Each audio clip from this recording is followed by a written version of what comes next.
masuk lagi di masalah berikut, complication pada paragraf keempat.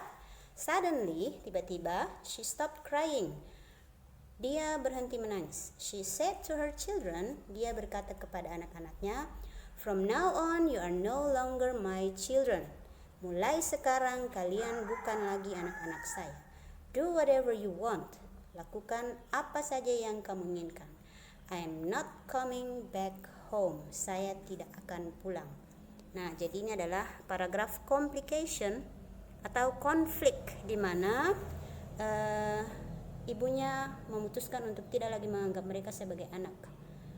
Kemudian dia juga menyambung dengan bikin apa saja boleh, terserah, saya tidak akan pulang. I'm not coming back home. Itu adalah masalah kedua.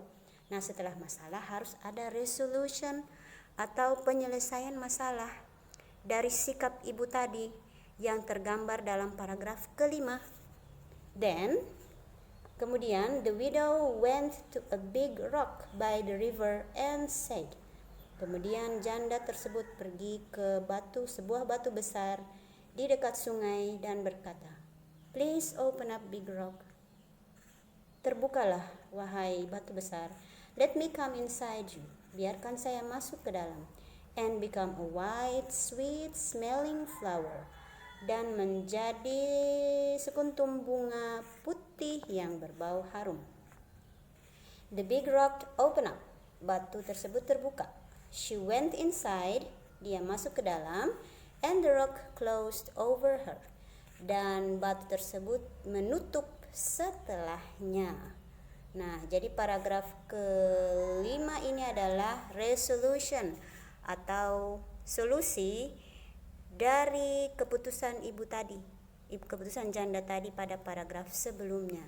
Nah, pada paragraf sebelumnya ada masalah, lalu paragraf selanjutnya adalah solusi dari masalah yang terjadi. Nah, kemudian paragraf selanjutnya adalah paragraf reorientation atau penutup. After a few days, setelah beberapa hari, a small plant started growing under the big rock. Suatu tanaman mulai tumbuh di bawah batu besar tersebut. White, sweet smelling flower bloomed from it.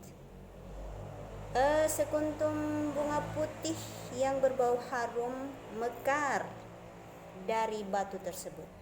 It had a lot of leaves as well. Tanaman itu juga mempunyai banyak sekali daun. The villagers called the big rock Batu Badaung. Ya, jadi para penduduk kampung menyebut batu tersebut Batu Badaung, batu yang mempunyai banyak daun. Nah, kemudian coda atau nilai moral dari cerita digambarkan di paragraf terakhir. What happened to the widow's children? Apa yang terjadi terhadap anak-anak janda tersebut? The cruel children were forced to live by the angry villagers. Anak-anak yang kejam itu dipaksa untuk meninggalkan kampung atau dipaksa untuk pergi oleh para penduduk kampung yang marah. They were never heard of again. Mereka tidak pernah terdengar lagi. Nah, jadi nilai moral daripada keseluruhan cerita ini tergambar di paragraf terakhir, bahwa karena anak-anak tersebut kejam terhadap ibunya, maka mereka diusir oleh para penduduk kampung. Nah, kemudian di sebelah kanan adalah beberapa penggunaan dari ciri bahasa yang nanti akan Ibu jelaskan di pertemuan selanjutnya. Oke, jadi yang harus kalian lakukan adalah kembali seperti biasa memperbaiki kesalahan penerjemahan. Kemudian minggu depan kita bertemu lagi untuk membahas materi-materi dari naratif teks selanjutnya, yaitu ciri bahasa. Nah, oke, selamat bekerja. Assalamualaikum warahmatullahi wabarakatuh.